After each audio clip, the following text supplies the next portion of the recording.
ರಾವಣನ ಸಂಹಾರದ ನಂತರ ಅಯೋಧ್ಯೆಗೆ ಮರಳಿದ ಶ್ರೀರಾಮನು 11,000 ವರ್ಷಗಳ ಕಾಲ ಆಳ್ವಿಕೆ ನಡೆಸಿ ತನ್ನ ಜನರ ಹಿತಕ್ಕಾಗಿ ಹಲವಾರು ಯಜ್ಞಗಳನ್ನ ಮಾಡ್ತಾನೆ. ಅವನ ಮಕ್ಕಳು ಮತ್ತು ಅವನ ಸಹೋದರರ ಪುತ್ರರನ್ನ ಅವನು ಆಳಿದ ದೊಡ್ಡ ಸಾಮ್ರಾಜ್ಯದ ಅನೇಕ ಭಾಗಗಳಲ್ಲಿ ರಾಜರನ್ನಾಗಿ ಮಾಡಲಾಯಿತು. ಈ ಅವಧಿಯಲ್ಲಿ ಸೀತಾದೇವಿಯು ಭೂದೇವಿಯಿಂದ ಮರಳಿ ಕರೆದೊಯ್ದಾಗ ಭೂಮಿಯಿಂದ ಕಣ್ಮರೆಯಾದಳು. ಲವ ಮತ್ತು ಕುಶರು ತಮ್ಮ ತಂದೆಯಂತೆ ನ್ಯಾಯಯುತವಾದ ಆಡಳಿತಗಾರರಾಗಿ ಬೆಳಿತಾರೆ. ಶ್ರೀರಾಮನು ದಶಕಂಠ ರಾವಣನನ್ನ ಸಂಹರಿಸಿಯಾಗಿದೆ. ಇತ್ತ ತ್ರೇತಾಯುಗ ಮುಗಿಯುವ ಸಂದರ್ಭ ಎದುರಾಗುತ್ತಿದೆ. ಶ್ರೀರಾಮನು ಮತ್ತೊಮ್ಮೆ ಅವತರಿಸುವ ಸಮಯ ಬಂದಿದೆ. ಇತ್ತ ಕಡೆ ಶಿವ ಹಾಗೂ ಬ್ರಹ್ಮದೇವ ಇಬ್ಬರೂ ಜೊತೆಗೂಡಿ ಯಮಧರ್ಮನ ಬಳಿ ಹೋಗಿ ನೀವು ಶ್ರೀರಾಮನ ಹತ್ತಿರ ಹೋಗುವ ಸಮಯ ಬಂದಿದೆ ಎಂದು ಸೂಚನೆಯನ್ನ ನೀಡ್ತಾರೆ. ಆದರೆ ಯಮಧರ್ಮರಾಜ ಎಷ್ಟೇ ಪ್ರಯತ್ನಿಸಿದ್ರೂ ಕನಿಷ್ಠ ಶ್ರೀರಾಮನ ಹತ್ತಿರ ಹೋಗುವುದು ಬಿಡಿ, ಆತನ ಸಾಮ್ರಾಜ್ಯದ ಹತ್ತಿರವು ಸುಳಿಯಲು ಸಾಧ್ಯವಾಗುವುದಿಲ್ಲ. ಯಾಕಂದ್ರೆ ಸಾಕ್ಷಾತ್ ಆ ಮಹಾದೇವನ ರೂಪವಾದ ಹನುಮಂತನು ಸದಾ ಶ್ರೀರಾಮನ ರಕ್ಷಣೆಯಲ್ಲಿ ಎದುರಾಗುತ್ತಿದ್ದನು. ಶ್ರೀರಾಮನ ಆಜ್ಞೆ ಇಲ್ಲದೆ ಯಾರನ್ನ ಕೂಡ ಹತ್ತಿರ ಸುಳಿಯಲು ಬಿಡುತ್ತಿರಲಿಲ್ಲ. ಒಂದು ದಿನ ಶ್ರೀರಾಮನ ಕನಸಿನಲ್ಲಿ ಬಂದ ಶಿವನು, ನೀನು ಮತ್ತೊಮ್ಮೆ ಅವತರಿಸುವ ಸಮಯ ಬಂದಿದೆ ರಾಮ. ಯಮಧರ್ಮನು ನಿನ್ನ ರಾಜ್ಯದ ಹೊರಗಡೆ ನಿಂತು ಕಾಯುತ್ತಿರುತ್ತಾನೆ. ಆದರೆ ನಿನ್ನ ಪ್ರಾಣಕ್ಕೆ ಹನುಮಂತನು ಅಡ್ಡಲಾಗಿ ನಿಂತಿದ್ದಾನೆ. ಈಗ ರಾಮನು ಎಲ್ಲವನ್ನ ಬಹಳ ಸೂಕ್ಷ್ಮವಾಗಿ ಆಲೋಚಿಸಿ ಮರುದಿನ ಶ್ರೀರಾಮನು ಸೀತೆಯು ತನಗೆ ನೀಡಿದ ಉಂಗುರವನ್ನ ತೆಗೆದುಕೊಂಡು ಬಂದು ಒಂದು ಸಣ್ಣ ರಂಧ್ರವನ್ನ ಮಾಡಿ ಹನುಮಂತನನ್ನ ಕರೆಯುತ್ತಾನೆ. ಹನುಮ, ಸೀತೆ ನೀಡಿದ ಉಂಗುರ ಆಕಸ್ಮಿಕವಾಗಿ ಈ ರಂಧ್ರದೊಳಗೆ ಬಿದ್ದು ಹೋಯಿತು. ದಯಮಾಡಿ ನೀನು ಅದರೊಳಗೆ ಹೋಗಿ ಆ ಉಂಗುರವನ್ನ ಹುಡುಕಿಕೊಡುವೆಯಾ ಎಂದು ಕೇಳಿದಾಗ ಹನುಮಂತನು, ಪ್ರಭು, ಇದಕ್ಕಾಗಿ ನೀವು ನನ್ನಲ್ಲಿ ಇಷ್ಟೊಂದು ಕೇಳಿಕೊಳ್ಳಬೇಕೆ? ನೀವು ನನಗೆ ಆಜ್ಞಾಪಿಸಬೇಕೇ ಹೊರತು ಈ ರೀತಿಯಾಗಿ ಕೇಳಿಕೊಳ್ಳುವುದು ಸರಿಯಲ್ಲ. ನಿಮ್ಮ ಆಜ್ಞಾಪನೆಗೆ ಕಾಯುತ್ತಿದ್ದೇನೆ. ಕೂಡಲೇ ನಿಮ್ಮ ಉಂಗುರವನ್ನ ತಂದು ಕೊಡುವೆನು ಪ್ರಭು ಎಂದು ಹೇಳಿ ಹನುಮಂತ ಹೊರಡ್ತಾನೆ. ತನ್ನ ಶರೀರವನ್ನ ಇರುವೆಯಂತೆ ಸಣ್ಣಗಾಗಿಸಿ ಆ ರಂಧ್ರದ ಒಳಗೆ ಧುಮುಕುತ್ತಾನೆ. ಹಾಗೆ ಮುಂದುವರೆದು ಆ ರಂಧ್ರವು ಪಾತಾಳ ಲೋಕವನ್ನ ಸೇರುತ್ತದೆ. ಆ ಕಡೆ ನಾಗಲೋಕದ ರಾಜನಾದ ವಾಸುಕಿ ನಾಗರಾಜನನ್ನ ಹನುಮ ಎದುರುಗೊಳ್ಳುತ್ತಾನೆ. ಆತನನ್ನ ಕಂಡು ನಮಸ್ಕರಿಸಿ, ನಾಗರಾಜ, ನನ್ನ ಶ್ರೀರಾಮನ ಉಂಗುರವು ಒಂದು ರಂಧ್ರದೊಳಗೆ ಬಿದ್ದಿತ್ತು. ಅದನ್ನ ಹುಡುಕುತ್ತಾ ನಾನು ಈ ಪಾತಾಳ ಲೋಕದೊಳಗೆ ಬಂದಿರುವೆನು. ಆ ಉಂಗುರವು ಎಲ್ಲಿ ಇದೆ ಎಂದು ನಿಮಗೆ ಏನಾದರೂ ತಿಳಿದಿದೆಯೇ ಎಂದು ಹನುಮಂತನು ವಿನಂತಿಸಿಕೊಳ್ಳಲು ನಾಗರಾಜನು, ಓಹೋ, ಅದು ಶ್ರೀರಾಮನ ಉಂಗುರವೇ, ನನಗೆ ಗೊತ್ತಿದೆ. ಅದು ಇಲ್ಲಿಯೇ ಇರುವುದು, ನನ್ನ ಜೊತೆಗೂಡಿ ಬನ್ನಿ ಎಂದು ಹೇಳಿ ಹನುಮಂತನನ್ನ ತನ್ನ ಜೊತೆಗೆ ಒಂದು ಮನೆಗೆ ನಾಗರಾಜನು ಕರೆದೊಯ್ಯುವನು. ಈ ಗೃಹದ ತುಂಬ ಉಂಗುರಗಳೇ ಇರುವುದು, ನಿನಗೆ ಬೇಕಾದದ್ದನ್ನ ತೆಗೆದುಕೊಳ್ಳು ಅಂದಾಗ ಹನುಮಂತನು, ಉಂಗುರಗಳೇ, ನನಗೆ ಬೇಕಾಗಿರೋದು ನನ್ನ ಶ್ರೀರಾಮನ ಉಂಗುರ ಎಂದು ಹೇಳಿ ಒಳಗೆ ಹೋಗಿ ನೋಡಿದಾಗ ಹನುಮಂತನಿಗೆ ಆಶ್ಚರ್ಯಕರವಾದದ್ದು ಎದುರಾಗುತ್ತದೆ.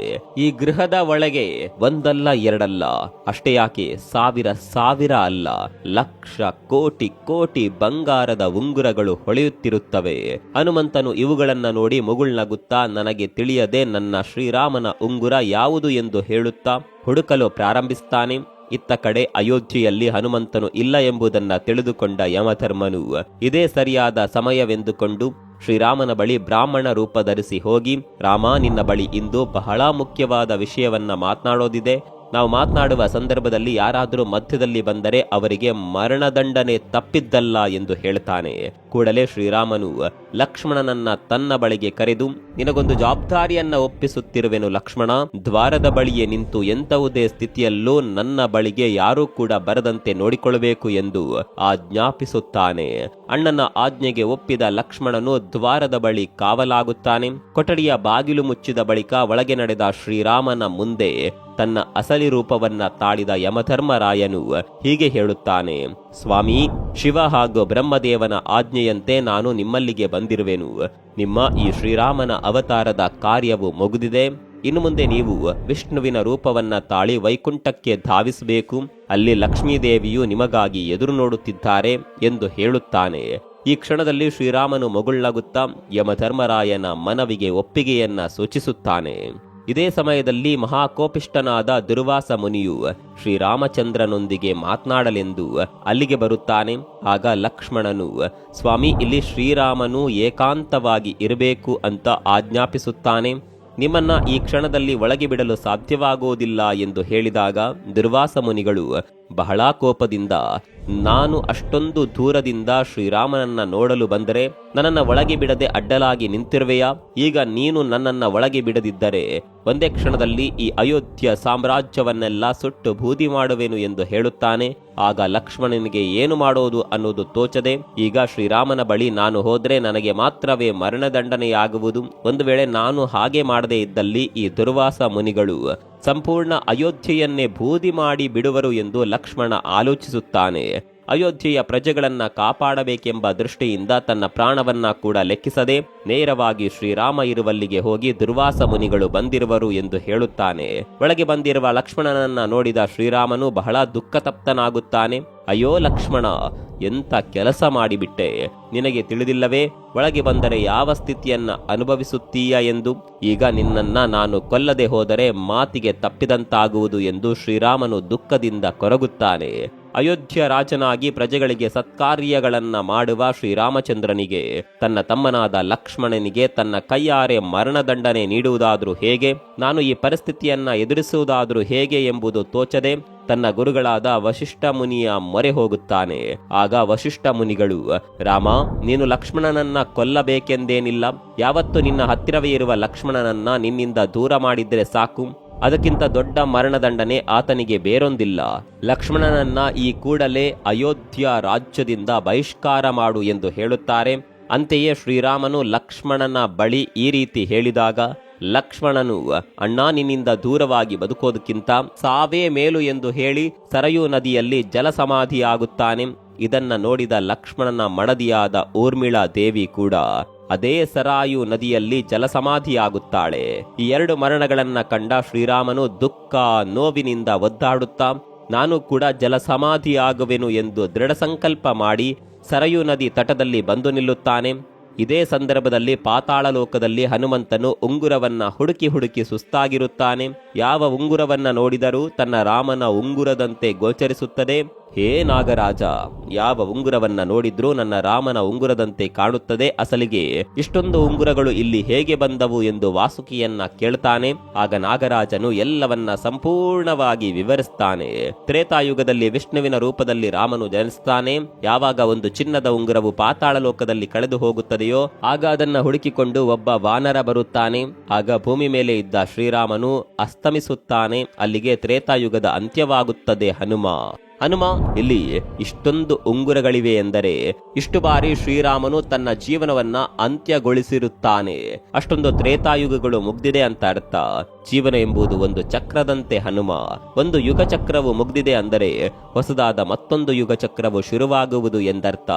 ಒಂದು ಯುಗವು ಮುಗಿದು ಮತ್ತೊಂದು ಯುಗವು ಪ್ರಾರಂಭವಾಗುವುದು. 4 ಯುಗಗಳು ಮುಗಿದು ಮತ್ತೊಮ್ಮೆ ತ್ರೇತಾಯುಗ ಪ್ರಾರಂಭವಾಗುವುದು. ಶ್ರೀರಾಮಚಂದ್ರನು ಮತ್ತೆ ಜನಿಸುವನು, ನೀನು ಕೂಡ ಮತ್ತೆ ಜನಿಸುವೆ. ಇಬ್ಬರು ಜೊತೆ ಸೇರಿ ಮತ್ತೊಮ್ಮೆ ರಾವಣನು ನಿಮ್ಮಿಂದ ಕೊಲ್ಲಲ್ಪಡುತ್ತಾನೆ ಎಂದು ವಾಸುಕಿ ವಿವರಿಸುತ್ತಾನೆ. ಇದನ್ನೆಲ್ಲ ಕೇಳಿದ ಹನುಮಂತ ಆಶ್ಚರ್ಯ ಪಡುತ್ತಾ, ಅಯ್ಯೋ, ಅಂದ್ರೆ ನನ್ನ ರಾಮನು ಈಗ ಅಸ್ತಮಿಸಿರುವರೆ ಎಂದು ನೊಂದುಕೊಂಡು ಕೈಗೆ ಸಿಕ್ಕಿದ ಉಂಗುರವೊಂದನ್ನ ತೆಗೆದುಕೊಂಡು ತಕ್ಷಣವೇ ಅಯೋಧ್ಯೆಯತ್ತ ಧಾವಿಸ್ತಾನೆ. ಇಡೀ ಅಯೋಧ್ಯೆಯನ್ನ ಹುಡುಕಾಡಿದ್ರು ಎಲ್ಲಿಯೂ ಕೂಡ ರಾಮನ ಸುಳಿವೇ ಇರುವುದಿಲ್ಲ. ರೋಧನೆ ಪಡುತ್ತಾ ಮುಂದೆ ಹುಡುಕುತ್ತಾ ವಾಯುಮಾರ್ಗದ ಮೂಲಕ ಹನುಮ ಚಲಿಸುತ್ತಿರಲು ಸರಯೂ ನದಿಯಲ್ಲಿ ಜಲಸಮಾಧಿಯಾಗುತ್ತಿರುವ ಶ್ರೀರಾಮಚಂದ್ರನನ್ನ ನೋಡುತ್ತಾನೆ. ತಕ್ಷಣವೇ ಅತಿ ವೇಗದಲ್ಲಿ ನೀರಿನಾಳಕ್ಕೆ ಹನುಮನು ಜಿಗಿಯುತ್ತಾನೆ. ಹನುಮಂತನನ್ನ ಕಂಡ ಶ್ರೀರಾಮನು ಮತ್ತಷ್ಟು ನೀರಿನಾಳಕ್ಕೆ ಹೋಗುತ್ತಾನೆ. ಇದನ್ನ ಕಂಡು ಹನುಮಂತನು ಮತ್ತಷ್ಟು ಗಾಬರಿಗೊಂಡು, ರಾಮ, ನನ್ನ ಪ್ರಭುವೇ ಎಂದು ಜೋರಾಗಿ ಅಳುತ್ತಾನೆ. ಅಯ್ಯೋ, ಇದೆಲ್ಲ ನನ್ನ ತಪ್ಪೆ, ಇದೆಲ್ಲ ನನ್ನಿಂದಲೇ, ನನ್ನ ಈ ಬುದ್ಧಿಯಿಂದಲೇ ಆಯಿತು. ಒಂದು ಕ್ಷಣದಲ್ಲಿ ಬರುತ್ತೇನೆ ಎಂದು ಹೇಳಿ ಇಷ್ಟು ಸಮಯವನ್ನ ವ್ಯರ್ಥ ಮಾಡಿಬಿಟ್ಟೆ. ನನ್ನ ಒಂದು ತಪ್ಪಿನಿಂದ ನನ್ನ ರಾಮ ನನ್ನಿಂದ ಇವತ್ತು ದೂರನಾಗಿ ಬಿಟ್ಟ ಎಂದು ಹನುಮನು ದುಃಖಿಸುತ್ತಾ ರೋಧಿಸುತ್ತಾ ಕುಗ್ಗುತ್ತಾನೆ. ಅಷ್ಟರಲ್ಲೇ ಶ್ರೀರಾಮನು ಭಗವಾನ್ ವಿಷ್ಣುವಿನ ರೂಪದಲ್ಲಿ ಅವತರಿಸುತ್ತಾನೆ. ಹನುಮಂತನ ರೋಧನೆಯನ್ನ ಕಂಡು ಪ್ರತ್ಯಕ್ಷನಾಗಿ, ಹನುಮ, ಇದರಲ್ಲಿ ನಿನ್ನ ತಪ್ಪು ಏನೂ ಇಲ್ಲ, ಇದೆಲ್ಲವೂ ಆಗಲೇಬೇಕಾದದ್ದು. ನೀನು ಏನು ಮಾಡಿದ್ರೂ ಜರುಗಬೇಕಾದದ್ದನ್ನ ತಪ್ಪಿಸಲು ಸಾಧ್ಯವಿಲ್ಲ. ಆಗಬೇಕಾದದ್ದು ಕಾಲಕ್ಕೆ ತಕ್ಕಂತೆ ಆಗ್ಲೇಬೇಕು ಎಂದು ಶ್ರೀ ವಿಷ್ಣುವಿನ ರೂಪದ ರಾಮನು ಹೇಳುತ್ತಾನೆ. ಆಗ ಹನುಮಂತನು, ಪ್ರಭು, ನಾನು ಕೂಡ ನಿಮ್ಮ ಜೊತೆ ನೀವು ಇರುವಲ್ಲಿಗೆ ಬರುತ್ತೇನೆ. ನಿಮ್ಮ ಸೇವೆಯಷ್ಟೇ ನನ್ನ ಈ ಜೀವನದ ಉದ್ದೇಶ ಎಂದು ಹೇಳಲು ವಿಷ್ಣುವು, ಬೇಡ ಹನುಮ, ನಿನ್ನಂತಹ ಭಕ್ತರು ಈ ಭೂಮಿ ಮೇಲೆ ಇದ್ದು ಧರ್ಮ ರಕ್ಷಣೆಯನ್ನ ಮಾಡಬೇಕು. ನೀನು ಯಾವತ್ತಿಗೂ ಚಿರಂಜೀವಿಯಾಗಿ ಬಾಳಿ ಪ್ರಜೆಗಳನ್ನ ಕಾಪಾಡುವಂತಹ ಕೆಲಸ ಕಾರ್ಯವನ್ನ ಮಾಡಬೇಕು ಎಂದು ಹೇಳುತ್ತಾನೆ. ಸರಿ ಪ್ರಭು, ನಿಮ್ಮ ಆಜ್ಞೆಯಂತೆಯೇ ಆಗ್ಲಿ ಎಂದು ಹೇಳಿ ಹನುಮಂತನು ಪಾತಾಳ ಲೋಕದಿಂದ ತಂದ ಉಂಗುರವನ್ನ ತನ್ನ ಬೆರಳಿಗೆ ಹಾಕಿಕೊಳ್ಳುತ್ತಾನೆ. ನಂತರ ರಾಮನಾಮ ಜಪದೊಂದಿಗೆ ಹಿಮಾಲಯದತ್ತ ತೆರಳುತ್ತಾನೆ. ಇಂದಿಗೂ ಕೂಡ ರಾಮನಾಮವನ್ನ ಯಾರು ಜಪಿಸುತ್ತಾರೋ ಅವರಿಗೆ ಶ್ರೀರಾಮನ ಅನುಗ್ರಹವನ್ನ ನೀಡುತ್ತಾ ಅವರನ್ನ ಕಷ್ಟಗಳಿಂದ ಕಾಪಾಡುತ್ತಿದ್ದಾನೆ ಶ್ರೀರಾಮ ಭಕ್ತ ಹನುಮಂತ. ಇದು ರಾಮಲಕ್ಷ್ಮಣರು ಈ ಭೂಮಿಯನ್ನ ತ್ಯಜಿಸಿದ್ದು ಹಾಗೂ ರಾಮಾಯಣವು ಅಂತ್ಯವಾದ ಕತೆ, ಜೊತೆಗೆ ಹನುಮಂತನು ಇವತ್ತಿಗೂ ಚಿರಂಜೀವಿಯಾಗಿ ಬದುಕುತ್ತಿರುವ ಕತೆ.